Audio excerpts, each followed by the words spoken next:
일반적으로 사람들은 어떤 사안에 대하여 각자의 생각이 있습니다. 감정이 있습니다. 그것을 기반으로 주장하는 거예요. 주장의 근거는 경험입니다.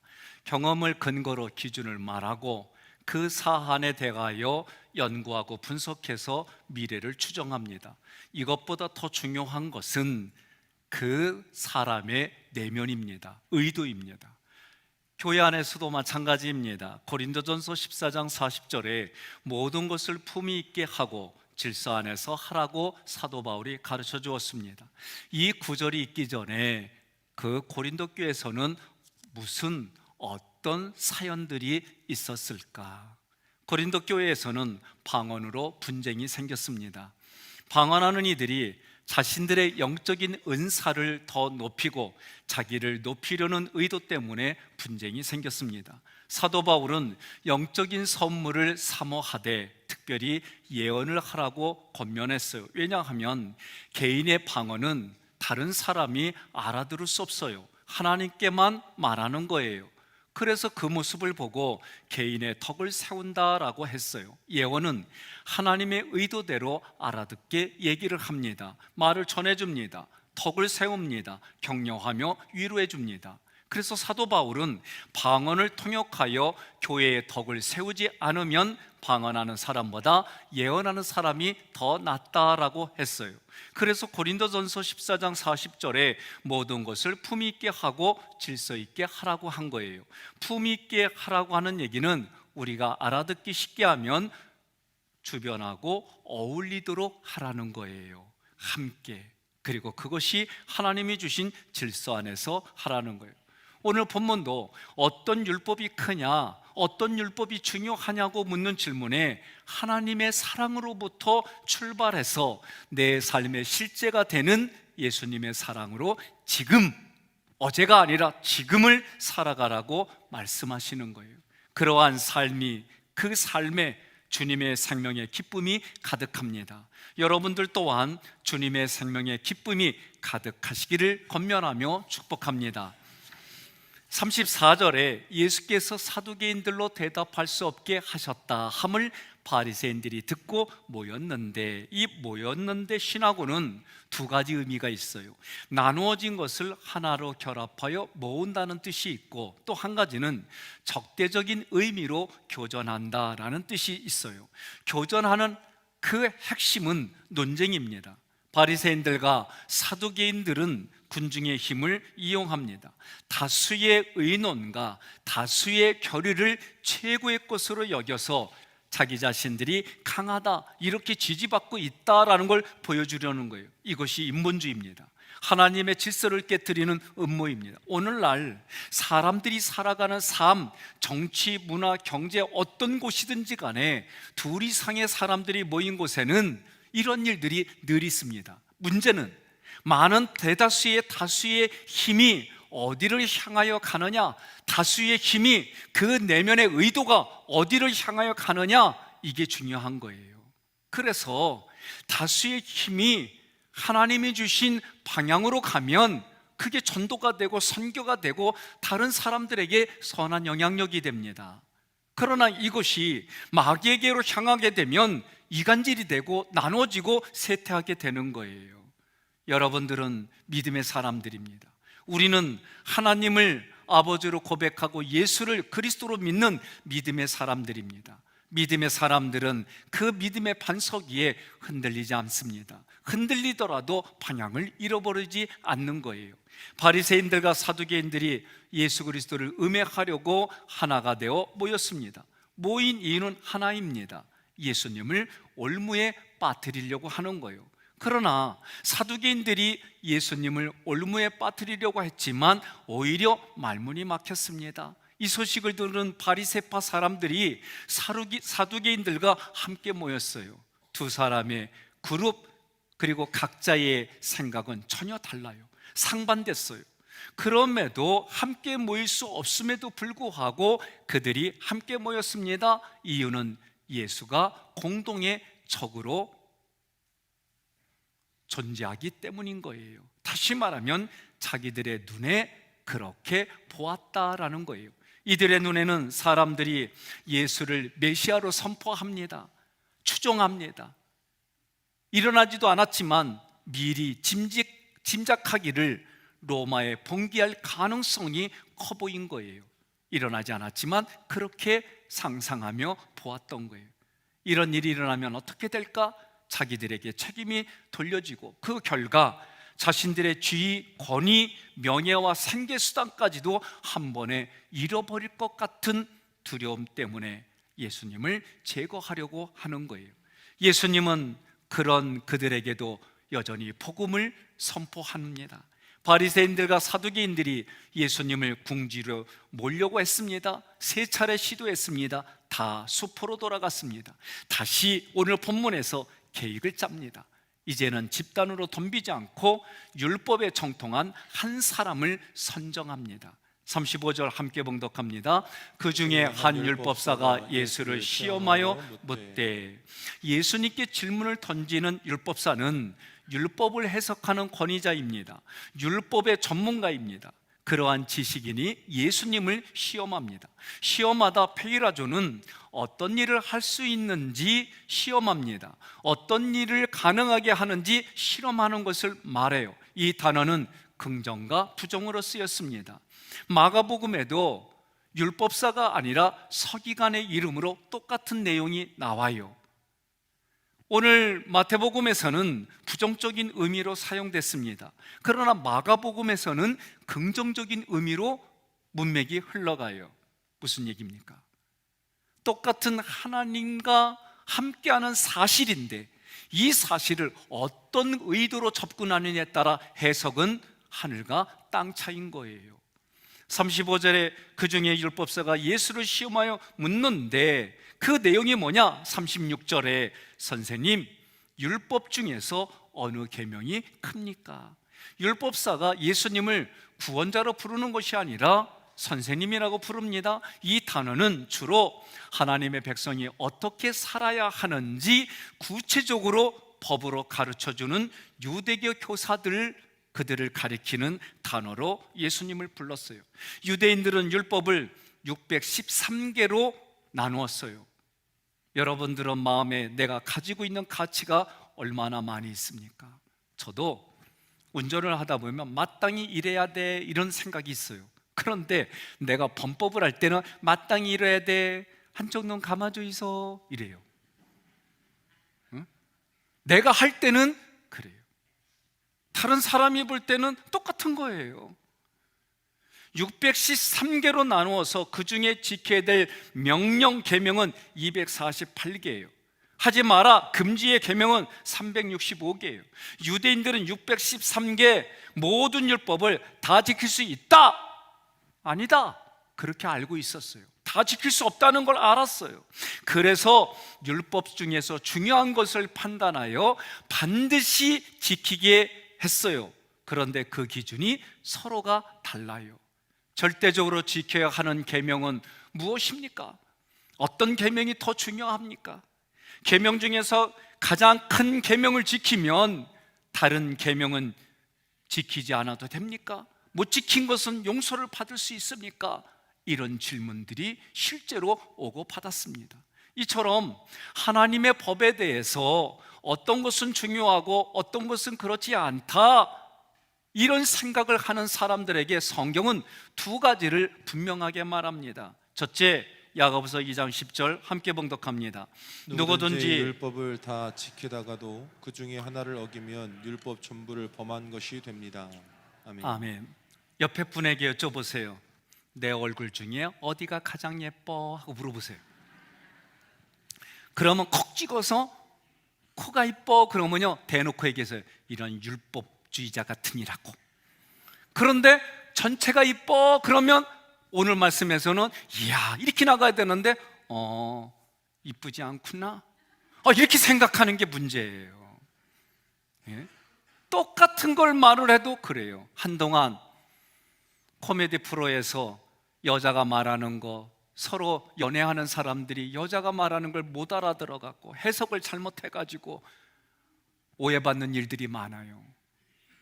우리도 마찬가지입니다. 2번째로, 마태복음 23장 23절 함께 봉독합니다. 율법학자들과 바리사이파 사람들아, 너희 같은 위선자들은 화를 입을 것이다. 너희는 박하와 회향과 근체에 대해서는 10분의 1을 바치라는 율법을 지키면서 정의와 자비와 신의 같은 아주 중요한 율법은 대수롭지 않게 여긴다. 10분의 1세를 바치는 일도 소홀히 해서는 안 되겠지만 정의와 자비와 신의도 실천해야 하지 않겠느냐. 아멘. 지금 예수님께서 어떤 법은 다른 법보다 포괄적으로 말씀해 주시고 어떤 법은 다른 법들보다 더 광범위하게 말씀해 주셨어요. 다시 말하면 하나님의 말씀은 어떤 것도 중요하지 않은 게 없다, 그 얘기입니다. 오늘 우리 몸의 기능도 마찬가지입니다. 그 기능은 병들어서 때로는 피치 못할 사정 때문에 정리하는 것뿐이지 어느 것 하나 필요하지 않은 게 하나도 없어요. 오늘 그런 모습처럼 교회 안에 우리들도 그 누구 하나 필요하지 않은 사람이 없다는 거예요. 다 소중하다는 거예요. 바리새인들이 사람들로 하여금 예수님을 대적하도록 시도했어요. 그 대적은 논쟁을 불러 일으키는 거예요. 사람들을 두 편으로 나눕니다. 자기에게 유리하도록 이끕니다. 언제나 사람들마다 서로 다른 생각을 가지고 있습니다. 누군가는 그 생각을 이용합니다. 정치권에서는 사회 이슈를 만들어 정권을 잡으려고 해요. 사람이 두 사람 이상 모인 곳에는 다 정치스러운 게 없을 수가 없어요. 저도 집요하리만큼 다 큰 우리 부목사님 자녀들에게 질문해요. 가끔 같이 만나면 엄마가 좋아, 아빠가 좋아 물어봐요. 그러면 다 큰 애들은 왜 그래요? 막 그래요. 그런데도 아니 꼭 알고 싶어 그러면 엄마, 아빠요 이렇게 말하는 아이도 있고 엄마야 그런 아이도 있어요. 그럴 때마다 내가 아니지 얘기하면 안 되지. 김 목사 재미 불러서 누구한테 좀 잘해줘 그렇게 해줘요. 그러면 그 아이한테 더 신경 써서 잘해줘요. 여러분, 그렇다고 또 김 목사한테 확인하지 마요. 2부 때는 이미 송 목사 팔았어. 1부 때는 정 목사 팔아. 여러분, 이러한 배경 속에서 율법사가 예수님께 가장 중요한 율법이 어느 것이냐라고 질문하는 거예요. 이 질문을 실제로 하고 있는 논쟁이었습니다. 이 논쟁에 대해 예수님 확정해 주세요라는 의미로 말하는 거예요. 37절에 예수께서 이르시되, 구원자 예수님께서 자기 자신의 생각을 강하게 말씀하는 거예요. 두 번째 구절 다 같이 봉독합니다. 내 마음을 다하고 목숨을 다하고 뜻을 다하여 주 너의 하나님을 사랑하라 하셨으니. 아멘. 원어 성경을 직역하면 사랑하라, 이게 강조점이에요. 사랑하라는 거예요. 얼굴을 맞대듯이 너는 주 너의 하나님을 사랑하라. 어떻게? 너의 온 마음으로, 어떻게? 너의 온 목숨으로, 어떻게? 너의 온 뜻으로.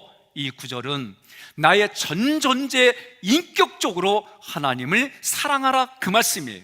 구약이고 신약이고 간에 너의 하나님이라고 할 때 너의 하나님은 문법으로 보면 나에게 먼저 찾아오신 하나님이에요. 내 하나님은 나에게 먼저 찾아오신 하나님이에요. 오늘 여인들이 아내가 되어서 첫 아이를 낳을 때에 너무 힘들어가지고 하는 말이 두 번 다시 안 난다고 그러고 애 키우면서 그 마음이 다 녹아. 그래서 7, 8 저 어렸을 때 그랬어요. 가정들마다. 지금 둘, 셋 저희들 또래는 그렇게 낳았어요. 요새는 하나 낳기도 너무 힘들다는 거예요. 옆에 분에게 얘기합시다. 애는 셋 이상 낳아야 인생을 알아 그러세요. 네? 많이 낳으십시오. 참 시대의 흐름에 뒤처지는 말 하는지 모르지만 여러분, 낳아야 됩니다. 난 아멘 할 때까지 할게요. 나에게 오신 하나님을 사랑하라는 거예요. 따라서 이 사랑하라 아가파오는 내게 오셔서 주신 사랑, 그 사랑이 나는 내가 그 사랑을 받았기 때문에 그 사랑에 공의로 대답하는 거예요. 그래야 방종이 안 돼요. 그래야 방임이 안 돼요. 나에게 주신 은혜를 기억해서 나는 진리신 예수님으로 대답을 하는 거예요. 예수님이 하셨습니다. 그 은혜, 하나님이 하신 것이 예수님이 하셨습니다. 나를 드러내지 않는 거예요. 그럴 때 나는 감사가 되고 하나님 말씀에 복종하겠다는 결단이 생기고, 그리고 하나님을 경외하겠습니다라는 표현이 입에서 나오는 거예요. 이 관계는, 하나님과 나의 관계는 헌신과 충성으로 나타나는 거예요. 이 관계는 서로 간에 신뢰와 존경으로 이루어지는 거예요. 이 관계는 서로를 알아가고 함께 나누는 관계가 되는 거예요.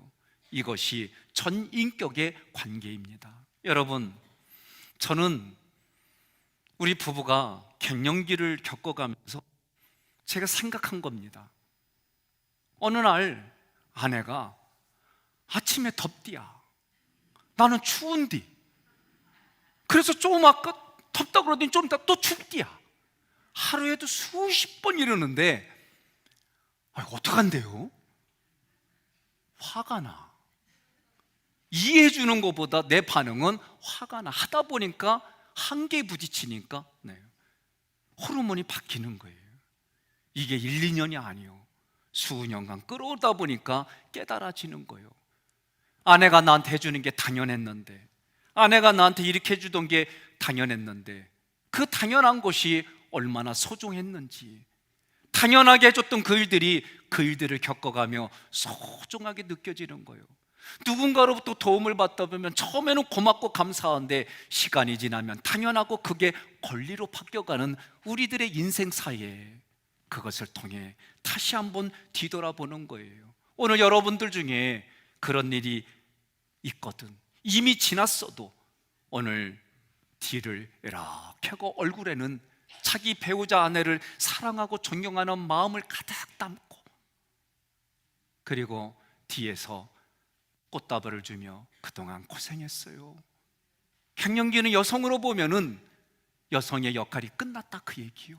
그러니 그동안 얼마나 고생했냐고, 그러면서 반지통을 열어가며 그 속에 내가 들판을 헤매며 네잎클로버로 만들었던 그 꽃반지를 주면서, 그렇게 내 이럴 줄 알았어요. 그렇게 주면은 아니 몇 캐럿짜리 안 주고 그거야 그러지 말고 5캐럿짜리보다도 더 소중한 걸 준 걸 고마워요.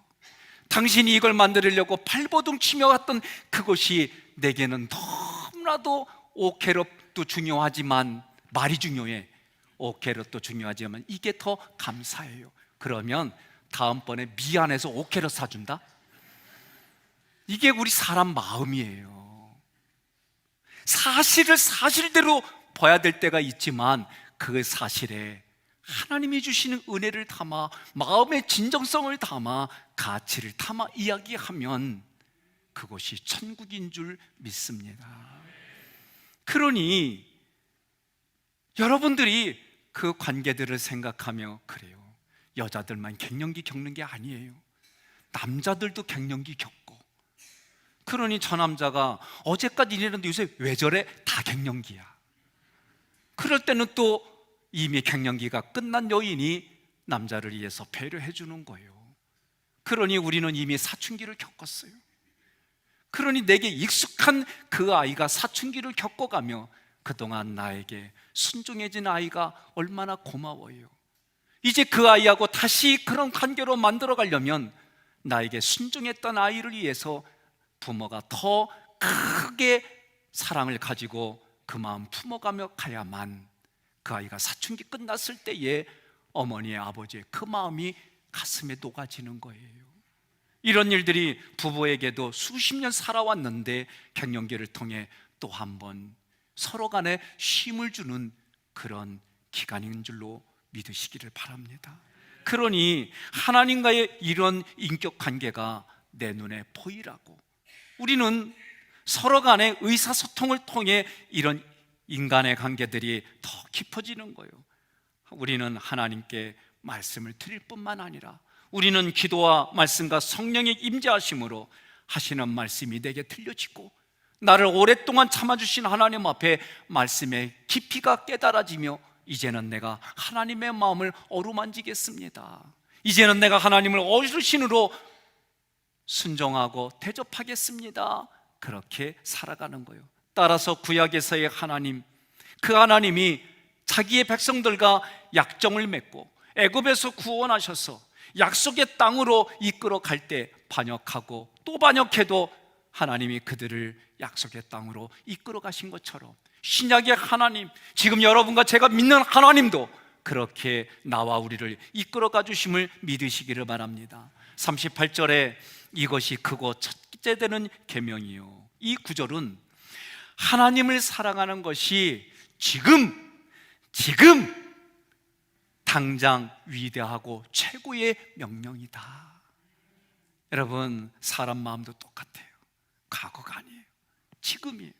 지금 새로워지려면은 내가 지금까지 했던 그것 위에 그 마음으로 또 새롭게 날마다 나아가는 거예요. 사람은 하나님의 형상을 따라 창조되었습니다. 그분과 교제하며 살아가도록 지어진 영적인 피조물입니다. 이러한 인간은 영혼육을 다해 하나님을 사랑하고 경외하는 것이 마땅하다라고 얘기를 해요. 그분의 말씀에, 그분의 교훈에 우리는 성실히 순종해야 되는 자세가 중요한 거예요. 39절에 둘째도 그와 같으니 내 이웃을 내 자신과 같이 사랑하라 하셨습니다. 자, 둘째도 그와 같다는 얘기는 우리는 첫째, 둘째 시간 순서적으로 말할 수 있지만 본문에서 해석은 첫째와 둘째는 우열을 말할 수가 없다, 그 얘기예요. 하나님을 사랑하는 것, 이웃을 사랑하는 것, 우열을 가릴 수 없다는 거예요. 어떤 게 중요하다 그렇게 할 수가 없다는 거예요. 물어보세요. 이 코가 중요해, 이 귀가 중요해? 아니면 오른쪽 귀가 중요해, 왼쪽 귀가 중요해? 그런데 왜 사람은 그렇게 말 안 해요? 내 몸 갖고는 그렇게 말하는데 다른 사람하고 관계는 왜 그것이 부족할까? 왜 그것이 우리에게는 부족할까? 옆에 분에 그래요. 부모만 잘못 만나서 그래, 그러세요. 다 부모 탓이야. 그 부모가 누구냐고 물어봐요. 마귀요. 성경은 너희 부모 마귀에게서 거짓말을 하고 살인하고 이간질하고, 그런데 여러분과 저는 예수를 만나서 하나님을 아버지로 두었어요.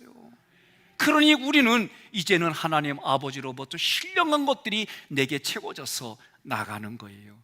바리새인들은 하나님께 의무를 행하다 보면 특히 부모에 대해 의무를 소홀히 할 수 있다라고 가르쳐 줬어요.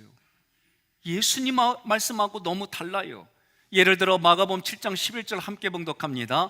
그런데 너희는 부모에게 드려야 할 것을 고르반 곧 하나님께 예물로 드렸습니다 하고 말하기만 하면, 이 얘기는 무슨 얘기예요? 부모님께 효도하고 부모님께 드려야 되는데 하나님께 예물로 드립니다 고르반 하면 넘어갔다, 그 얘기요. 그리고는 안 했어요. 오늘 우리 어르신들 돌아오는 주에 저한테 문자 보내주세요. 우리 자녀들이 보내준 거 다 저한테 얘기해 주세요. 안 한 집은 내가 그 아들, 딸 쫓아갈게요. 응? 이게 고르반이다, 그 얘기요.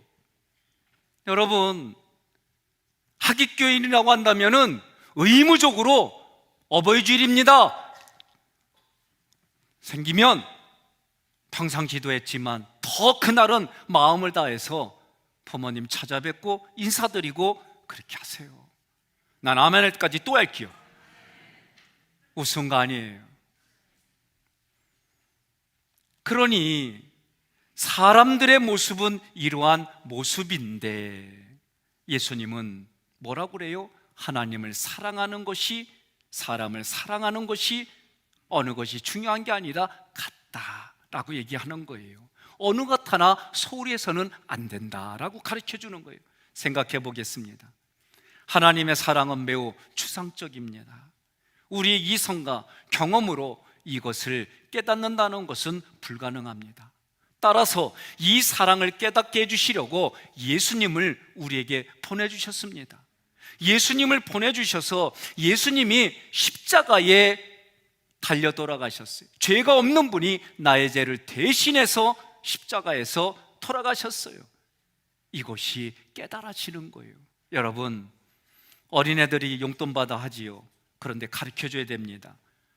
요번 달은 이 용돈 모아라. 모아서 엄마가 생일이야. 엄마한테 용돈 모아서 엄마한테 대접할 줄 알아야 돼. 가르쳐주세요. 어려서부터 많은 분들이 너만 잘 살면 돼. 지금까지 지만 잘 살아. 안 그래요? 가르쳐야 됩니다. 의무적으로라도 가르쳐야 됩니다. 내가 가르쳐주지 않았는데 누구한테 탓할 겁니까? 저는 지금이라도 가르쳐야 됩니다. 저도 우리 애들한테 그래요. 은퇴하면 하나님께 11조 드리고 아빠한테 11조 가져와. 왜 그 표정도 지으세요? 예? 그러면 부모들은 다 알잖아요. 그 자녀들이 또 자녀 낳아서 대학을 가고 그러면 또 이게 서로가 사는 길이에요. 어려서부터 여러분들이 가르쳐야 됩니다. 내가 가르쳐주지 않았는데 누가 그것을 따르겠습니까? 유대인들은 하나님께 그 십자가의 사랑을 배우려고 하나님이 이스라엘 백성을 택해서 가르쳐 주시고, 그리고 그들에게 그 십자가 보혈의 피가 무엇인지 가르쳐 주시고, 그 피를 흘리신 예수님이 부활하셨고 승천하시고 재림주로 알게 해주신 일들이 하나님의 능력이고 하나님의 사랑이다라고 가르쳐 주는 거예요. 하나님을 사랑하고 이웃을 사랑하는 이 두 가지는 두 가지가 아니라 본질적으로는 하나입니다. 하나님이 그 사랑을 부어주셔서 내가 하나님께 다시 그 사랑을 내놓는 것이 이웃을 사랑하는 것이다 라고 가르쳐 주는 거예요. 사도 요한은 이웃을 사랑하지 않는 자는 하나님을 사랑하지 않는 자다라고 경고했어요. 요한일서 4장 20절로 21절 함께 봉독합니다. 누구든지 하나님을 사랑하노라 하고 그 형제를 미워하면 이는 거짓말하는 자니, 보는 바 그 형제를 사랑하지 아니하는 자는 보지 못하는 바 하나님을 사랑할 수 없느니라. 우리가 이 계명을 주께 받았나니 하나님을 사랑하는 자는 또한 그 형제를 사랑할지니라. 아멘. 유대인들은 자기가 하나님을 사랑하기 때문에 하나님이 나를 사랑한다라고 생각했어요. 착각입니다. 이런 생각과 다른 생각을 가지고 있는 사람들을 정죄했어요. 비난했어요. 그런 이들에게 주님이 말씀하셔요. 그런 너희들을 하나님이 사랑하셨어. 하나님이 너희를 먼저 사랑하셨어. 그러니 이제부터는 정죄와 비난하지 말고 그 사랑을 받은 방법대로 너희들도 사랑을 같은 방식으로 베풀어라. 옆에 분한테 그래요. 말로 해야 알아들어요. 그러세요. 예? 사랑하라는 거예요. 40절에 이 두 계명이 온 율법과 선지자의 강령이니라. 무슨 말이냐면 이 두 계명에서 나온 사랑이 율법과 선지자들이 하나님이 주신 의도대로 가르쳐 준 거다. 율법과 선지자들이 말한 모든 것이 하나님의 사랑이다, 이런 뜻이에요. 강령, 크레만 님이 이 단어는요, 하나님에 의해서 막대기에 매달아 놓은 하나님의 계명이다. 다시 말하면 막대기에 매달아 놓은 게 하나님의 사랑이다. 그게 무엇입니까? 십자가에 달리신 예수 그리스도, 이것이 하나님의 사랑이다. 하나님께서 이 사랑을 세상에 주셨다. 이 얘기가 하나님이 세상을 이처럼 사랑하사, 이 뜻입니다. 예수님의 대답에 율법사의 반응은 없어요. 그런데 이 본문과 같은 내용이 마가복음 12장에 나와요. 한쪽은 율법사, 마가복음은 서기관, 단어가 달라요. 무슨 얘기입니까? 똑같은 내용인데 법을, 하나님의 율법을 법적으로 연구하고 판단하고 진단하는 사람은 지금 예수님을 시험하러 왔지만, 하나님이 주어진 그 율법을 양피지에 또는 다른 딱딱한 나무의 돌판에 그 글을 쓰는 서기관은 이 말씀이 마치 자기 마음판에 쓴 것처럼 말씀이 들어왔는 거예요. 그러니 율법사와 서기관은 너무나도 다르게 같은 사실을 받아들여서 내놓은 것이 하늘과 땅의 차이가 있어요. 마가복음 12장 32절로 34절 함께 봉독합니다. 서기관이 이르되 선생님이여 올소이다. 하나님은 한 분이시오 그 외에 다른 이가 없다 하신 말씀이 참이니이다.